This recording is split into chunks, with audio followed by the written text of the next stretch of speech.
Sí, bueno, los resultados de la recaudación se cumplieron. Hay que recordar que el impuesto sobre la renta venció el 2 de mayo.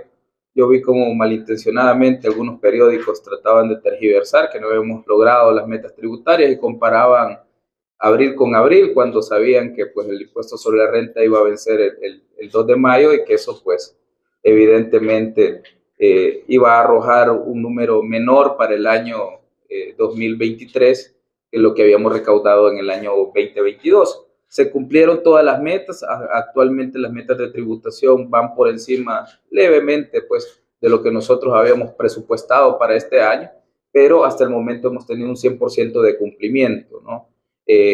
Sobrepasamos levemente, creo que fueron como un 3% más o menos del impuesto sobre la renta que habíamos recaudado el año anterior, ya comparándolo pues a la fecha de vencimiento, que es 2 de mayo, como dije. Eh, en materia de la calificación de riesgo país, hemos visto también cómo de buena forma, ¿no? Han incrementado la calificación de riesgo o han mejorado la calificación de riesgo que hemos tenido. Hemos empezado a echar a andar nuestra estrategia de gestión de pasivos, pagamos el bono 2023, empezamos a reducir también el tamaño del Estado y creo que estas son señales que a los inversionistas y también a las calificadoras de riesgo les han resultado muy positivas y por eso la categoría de riesgo del país ha empezado a cambiar. Tanto Standard Poor's como Fitch Rating hicieron un upgrade de la calificación de riesgos. También esperamos que en los próximos días podamos tener un nuevo incremento en la calificación. Estamos dando pasos de verdad sólidos para darle sostenibilidad a las finanzas públicas y creo que los mercados lo han empezado a notar, ¿no? Y han empezado a ver a El Salvador con ojos pues bastante distintos. En materia del plan antievasión, hemos presentado 179 avisos a la Fiscalía General de la República por un monto de alrededor de 175 millones. Hasta el momento hemos superado la meta de 1.200 millones identificados y recaudados por el plan antievasión. Hemos cerrado la brecha que históricamente teníamos de evasión fiscal. Todavía nos quedan algunos esfuerzos por hacer que vamos a complementar con factura electrónica, entre otras actividades. De hecho, el día de mañana, si no me recuerdo, tenemos un evento importante también en la zona oriental para pues extender el plan antievasión hacia todo el territorio del país con la misma fuerza que lo atacamos en el centro del país, ¿no? Entonces vamos a extender nuestras operaciones del plan antievasión con mayor presencia en todo el territorio nacional y esto pues evidentemente lo que hace es que nos genera más recursos para seguir invirtiendo en nuestras escuelas, más recursos para seguir con nuestra estrategia de seguridad, para seguir pagando también a nuestros médicos, para continuar mejorando la infraestructura, para continuar mejorando el turismo. Además, pues que también es una clara señal de respeto a la ley que todos debemos tenerla en el país, ¿no? Sí, hasta el momento hemos recaudado 1.541 millones del impuesto sobre la renta. En materia de declaraciones, hubo un incremento positivo de alrededor de un 12% respecto de lo que, de un 2.1% respecto de lo que recaudábamos el año pasado. Así que, pues, creo que vamos poco a poco cumpliendo con todas las metas que hemos proyectado y también superando levemente lo que nosotros también habíamos recaudado el año anterior. Hay que entender que también este es un año mucho más difícil, ¿no? que el 2022, porque pues hemos tenido el embate de varias crisis globales que también pues tienen una afectación directa sobre nuestra economía y también sobre todas las afectaciones que ha tenido la economía estadounidense, ¿no? Entonces eso también termina afectando el volumen de operaciones de nuestras empresas. Pero gracias a Dios estamos saliendo positivamente de estos eventos. De hecho, en nuestro caso creo que hemos dado pasos importantes en cuanto a modernización, quitamos declaración de viajeros durante el último año, estuvimos a la altura durante la crisis de los combustibles, invertimos cerca de 500 millones, esos 500 millones evidentemente tuvimos que salirlos a buscar porque no estaban programados en el presupuesto 2022, ¿no? También continuamos financiando el plan de seguridad, fue el año pasado cuando empezamos con un mayor grado de financiamiento para el régimen de sección. Hay que recordar que el régimen empezó en marzo del 2022. Entonces, durante todo este año hemos financiado todos esos esas actividades, hemos continuado también invirtiendo en educación, hemos abierto más escuelas, los Juegos Centroamericanos y del Caribe están ya por iniciar, todos ustedes han visto cómo hemos remodelado los escenarios deportivos. Entonces, todo eso son recursos al final que hemos gestionado nosotros, hemos mejorado las conversaciones con los organismos multilaterales, traímos a la CAF, de hecho, al Banco de Desarrollo de América Latina como un nuevo socio para El Salvador, nos posicionamos en Centroamérica como líderes en materia del mercado regional de deuda. El año pasado lo logramos, ganamos la sede del mercado regional de deuda del Banco Centroamericano de Integración Económica, algo que todavía no se ve. Vamos a hacer un anuncio muy pronto con los miembros de las bolsas de valores, pero algo que todavía no se ve y que es una apuesta que nos va a rendir muchos frutos en el futuro, ¿no? Entonces creo que el Ministerio de Hacienda ha estado a la altura de las exigencias, tanto de las crisis económicas como también del pueblo salvadoreño. En materia de la gestión del presidente Bukele, creo que durante el último año ha sido uno de los años más intensos para la gestión del presidente en su lucha contra las bandas criminales en nuestro país. Creo que ahora no hay ninguna duda del rumbo que el país va a seguir en materia de seguridad.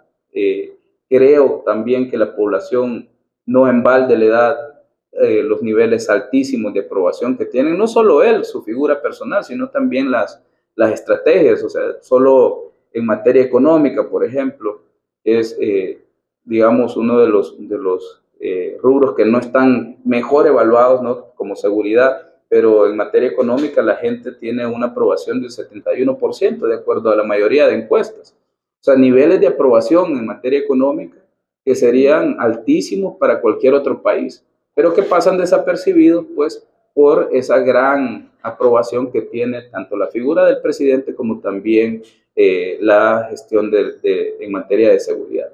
Así que el presidente ya ha anunciado su candidatura a una reelección y definitivamente, pues, por lo que se ve digamos, en el humor social, pues pareciera, pues, que la gran mayoría de la población está a favor de su reelección, y esperamos, pues, que una vez que se someta al proceso, pues se respete la voluntad soberana del pueblo salvadoreño, y creemos, evidentemente, por lo menos desde mi perspectiva personal, creemos que sí, el pueblo salvadoreño le dará una nueva oportunidad. La figura del presidente es una figura fuerte, una figura inteligente y que tiene un gran cariño del pueblo salvadoreño.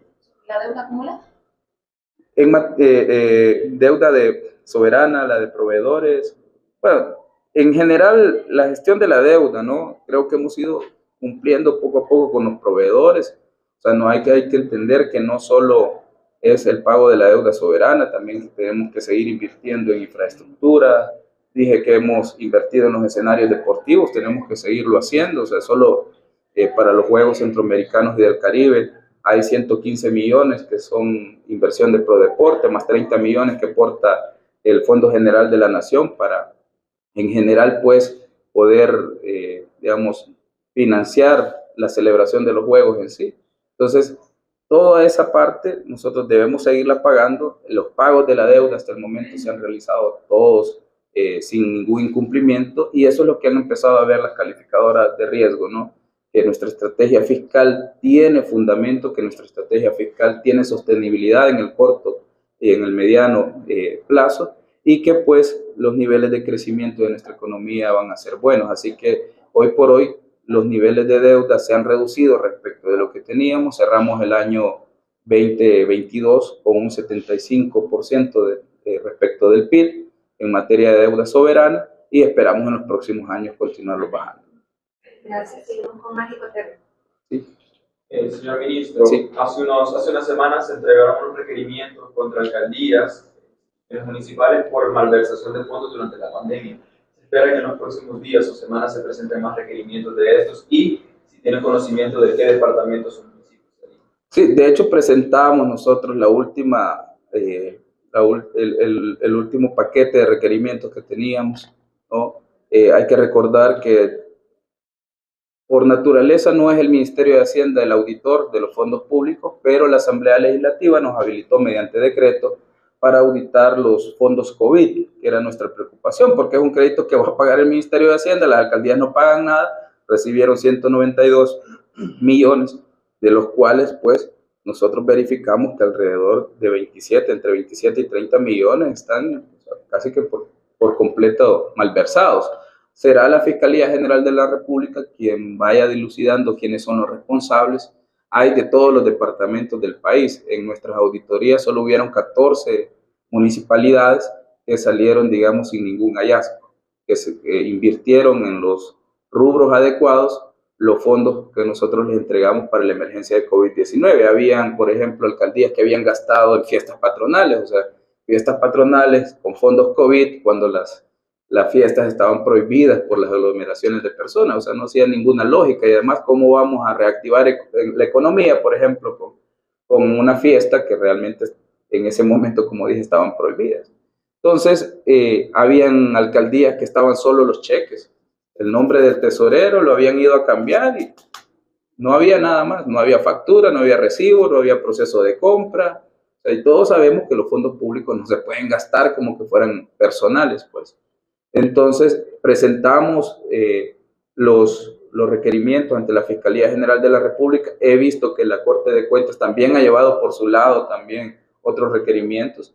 Ahora le toca a la Fiscalía General de la República ir y realizar los procesos judiciales competentes, ¿no? O a la Corte de Cuentas a partir de la evidencia, porque no solo le entregamos a la Fiscalía el resultado de nuestras auditorías, sino que también se lo entregamos a la Corte de Cuentas. Entonces le toca ahora a la Corte de Cuentas, desde el lado, digamos, patrimonial, determinar quiénes deben reintegrar este tipo de cosas, y a la Fiscalía perseguir penalmente a aquellos que hayan malversado fondos públicos. Entiéndase, pues, meter presos a aquellas personas que hayan agarrado dinero del pueblo salvadoreño. Entonces son las dos autoridades competentes y a ellos les hemos proporcionado todas las evidencias que nosotros encontramos en las auditorías. Gracias, finalizamos con TVO. Falta uno. Sí, ministro, retomando el tema ¿se va a continuar con esto, seguir fiscalizando las alcaldías? No tenemos ahorita, como dije, no, por naturaleza no soy, digamos, el ente contralor, es la Corte de Cuentas de la República quien tiene las facultades tanto de determinar en la etapa administrativa con una auditoría, como determinar responsabilidad patrimonial en un juicio de cuentas. Si la Asamblea en alguna medida quisiera en algún momento que nosotros hagamos un procedimiento especial como el que hicimos, lo volveríamos a hacer, pero por Constitución no somos nosotros, digamos, el ente que está facultado para hacer este tipo de procesos. Sí tenemos la experticia, porque evidentemente somos manejadores de los fondos públicos, pero no es nuestra función constitucional. Entonces eso requiere pues un decreto y que sea siempre un decreto transitorio. No podemos ser permanentemente nosotros el ente contralor, porque eso sí requeriría un cambio en la Constitución. Pero ya con lo hecho, sí. Obviamente el objetivo es recuperar el dinero. ¿De cuánto estaríamos hablando? ¿De cuánto sería el monto a recuperar? No lo tengo hasta el momento, pero oscilaba entre 27 y 30 millones lo que nosotros determinamos. Ahí todavía hay que presentar, o sea, información. De repente la Fiscalía llega, ¿verdad?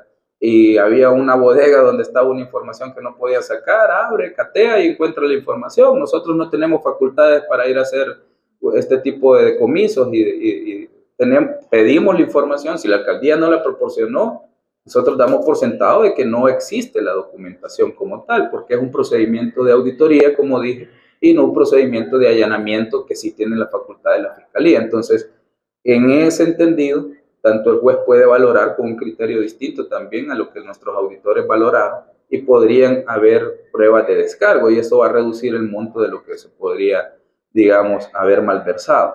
Entonces, es la Fiscalía la que le corresponde ahora entrar a funcionar, pero nosotros calculamos entre 27 y 30 millones que fueron totalmente malversados. Las 262. Entre las 260. Solo 14. Solo 14 salieron en limpio. De ahí todas las demás salieron con observaciones. Bueno, yo, ministro, dos preguntas. Sí. Con respecto a las 11 medidas, ¿cómo va la medida del combustible? ¿Está siendo monitoreada? Esa sería una, y la otra, ¿cómo va el fondo de pensión?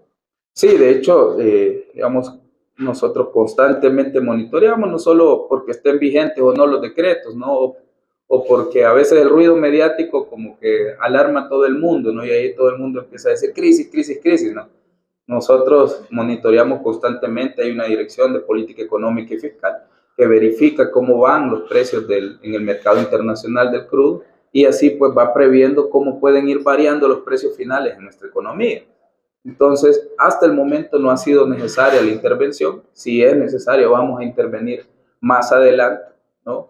Pero en el momento pues que corresponda. Así que los precios se mantienen estables o digamos debajo de los niveles que nosotros hemos fijado que tiene una afectación en la economía. Así que por el momento los subsidios no lo estamos desembolsando, pero sí pues mantenemos ese monitoreo. Me decías, el fondo de pensiones.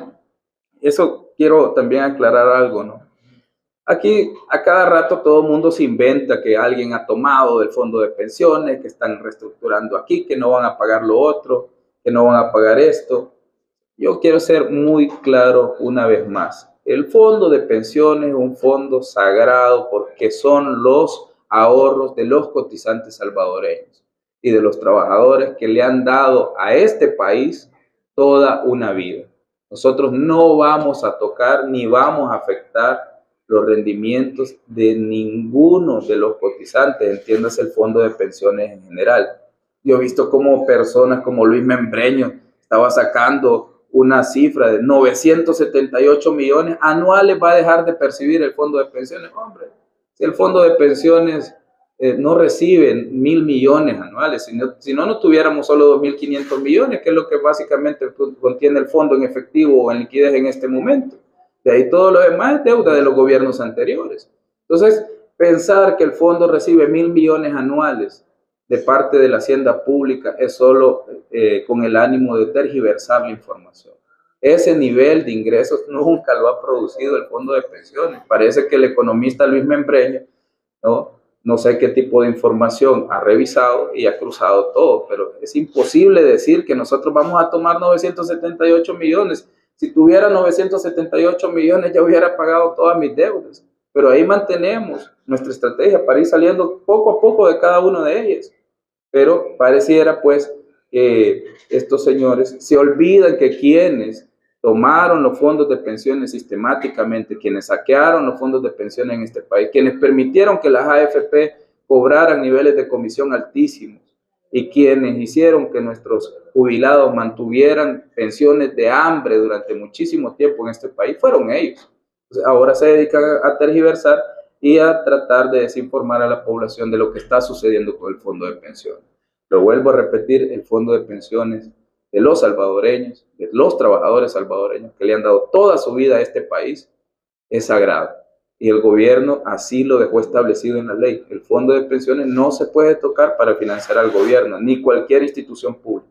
Así está establecido en la ley y cualquiera pues que cometa un acto ilegal tendrá que ser responsable. Pero hasta el momento nuestro deber como hacienda pública es cuidar ese fondo, ¿no? Porque le pertenece a los trabajadores.